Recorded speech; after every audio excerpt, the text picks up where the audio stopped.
ముద్రగడ దీక్షను ప్రసారం చేస్తున్నారన్న నేపంతో సాక్షి ప్రసారాలను జిల్లా వ్యాప్తంగా నిలిపివేసిన నేపథ్యంలో వైఎస్ఆర్సీపీ కార్యకర్తలు విజయనగరంలో కేబుల్ ఆఫీస్ ముందు ధర్నా చేపడుతున్నట్టుగా సమాచారం అవుతోంది. అక్కడ పరిస్థితిని మా కరెస్పాండెంట్ హరీష్ మరిన్ని వివరాలు అందిస్తారు. హరీష్, క్షమించాలి, ఈశ్వర్ చెప్పండి, అక్కడ ప్రస్తుతం పరిస్థితి ఏంటి? ఛానల్ ప్రసారాలను నిలిపివేసిన నేపథ్యంలో అక్కడ పరిస్థితి కొంచెం ఆందోళనకరంగా ఉన్నట్టు తెలుస్తోంది. ఎందుకు ఆపేసినట్టు కేబుల్ టీవీ ఆఫీస్ వాళ్ళు ఏం చెప్తూ ఉన్నారు? వీళ్ళ డిమాండ్ ఏంటి? ధర్నా ఎందుకు చేస్తున్నారు? వీళ్ళు ఏం చెప్తున్నారు? సాక్షి ఛానల్ ప్రసారాలను ప్రభుత్వం హోంమంత్రి నేరుగా నిన్న ప్రకటించిన నేపథ్యంలో ఆ ప్రసారాలను నిలిపివేసాము. ముఖ్యంగా అసమాపన దీక్ష నేపథ్యంలో నిలిపివేసిన ప్రకటన పట్ల ప్రజా సంఘాలతో పాటు రాజకీయ చేసిన నిరసన వ్యక్తం చేస్తున్నాయి. మీడియా యొక్క సంఖ్యలో వేయడం సిగ్గు చేయడంతో కూడా ఇవాళ విజయనగరం మాజీ కేబుల్ కార్యాలయం ముందు చేసిన ప్రధానంగా ఆ ప్రసారాలకు సంబంధించి ఏదైతే మీడియా యొక్క సంఖ్యలో వేయడాన్ని రాజకీయ పార్టీ ఏ విధంగా చేస్తారు మనతో పాటు విజయనగరం పక్కన వైఎస్ఆర్ కాంగ్రెస్ పార్టీ అధ్యక్షులు వేణు ఉన్నారు. ఒకసారి తెలిసిన చెప్పండి సార్, ఇవాళ ప్రధానంగా ఏ డిమాండ్తో ఇక్కడ ఆ కార్యాలయం ముందు ధర్నా చేయడం జరిగింది? మీడియాకు సంబంధించి సాక్షి ఛానల్ ప్రసారాలను నిలిపేయడం మీరు ఏ విధంగా చూస్తారు? విజయనగరం పట్టణంలో వాటి ఛానల్ జిల్లా మొత్తం మీద వాటి ఛానల్ సాక్షి ఛానల్ దీన్ని వైఎస్ఆర్ కాంగ్రెస్ పార్టీ పక్కన చేసిన తీవ్రంగా ఖండిస్తున్నాం. మరి రాజకీయాన్ని ఉద్దేశంతో పెట్టుకుని మీరు ఛానల్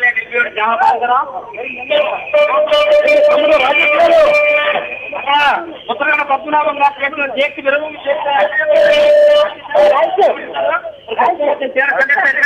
ముద్రగడ పద్మనాభం గారు జాతి కోసం దీక్ష చేస్తుంటే సాక్షి ఛానల్ చాలా దారుణం. అతనికి నిజంగా గవర్నమెంట్ చదువుతుంటే అతనితో మాట్లాడి వాళ్ళ తాలూకా డిమాండ్స్ ని ఒప్పుకునే దేశ విరమణ చేసుకోవాలి తప్ప దేశకి ఇక్కడ సాక్షి ఛానల్కి ఎటువంటి సంబంధం పెట్టకూడదు. ఆ చిత్రం రానున్న రోజుల్లో కానీ ఇదే కానీ కొనసాగితే ఇలా పట్టణంలో కాదు ఇదే జిల్లా మొత్తం మీద తీవ్రంగా పోరాట వీరభద్ర గారి నాయకత్వంలో తీవ్రంగా దీన్ని వ్యతిరేకించి రానున్న ఉద్యమం చేయడం తెలియజేసుకుంటున్నాం. సార్ మీరు చెప్పండి సార్, సాక్షి ప్రసారాలు నిలిపివేయడం మీరు ఏ విధంగా చూస్తారు?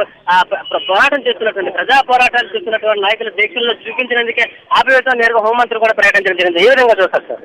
సాక్షి ఛానల్ మీద కక్ష సాధింపులు వివక్షని మేము తీవ్రంగా ఖండిస్తున్నాం.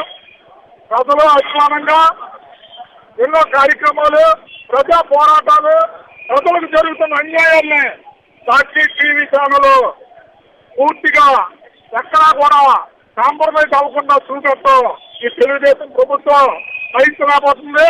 దానికోసమే సాక్షి టీవీలో నిలుపుదల చేశారు. ప్రోత్సహించాలా సాక్షి టీవీ ఛానల్ కోసం ప్రజలందరూ ఎదురు చూస్తున్నారు. లోకల్ కేబుల్ నెట్వర్క్లకి ఎన్నో వందల వేలు కాల్స్ వస్తున్నాయి.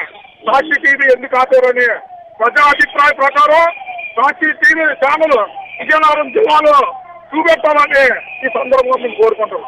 మీరు చెప్పండి సార్, ప్రజల నుంచి పెద్ద ఎత్తున మీరు చేసిన దేశం మద్దతు తెలిపిస్తుంది, ప్రసారాలు నిలిపి నివేదికగా చూస్తారు, ఏం డిమాండ్ చేస్తుంది? వాస్తవానికి అతి దగ్గరగా ప్రజల గారి అందుబాటులో సాక్షి ప్రసారాలు చాలా విలువైన ప్రసారాలు. మరి అటువంటి విలువైన ప్రసారాలు రాజకీయాల పులివే వాస్తవాలు నేరుగా వాస్తవాలు దగ్గరగా చూపించడము జీర్ణించుకోని అధికార తెలుగుదేశం పార్టీ కలంపై ఉక్కుపాదం వేయడం అనేది చాలా బాధాకరమైన విషయం. మరి సాక్షి అభిమానులు, సాక్షి వ్యూవర్స్ కానీ వందలాది మంది విద్యార్థులు, యువకులు, అన్ని వర్గాల ప్రజలతో ఈ రోజు నిరసన కార్యక్రమం తెలియజేస్తున్నాం. మరి భవిష్యత్తులో వెంటనే సాక్షి ప్రచారాలను కొనసాగించాలనైతే ప్రజా ఆవేశానికి, ప్రజా ఆగ్రహానికి గురయ్యే పరిస్థితి అధికార తెలుగుదేశం పార్టీకి వస్తుందని ఆంధ్రులు అభిమానించే సాక్షి ప్రసారాన్ని తక్షణమే ప్రసారం చేసి ఆంధ్రుల అభిమతాన్ని, తెలుగు ప్రజల అభిమానాన్ని కాపాడాల్సిన బాధ్యత అధికార తెలుగుదేశం పార్టీ ఉందని వాళ్ళ తాలూకు అభిమతాలతో ఆడుకోవద్దు. మీకు చేతనైతే రాజకీయాల ప్రజల్లో చూసుకోండి, ప్రజాభిమానాన్ని పొందండి. అంతేగాని వాస్తవాల్ని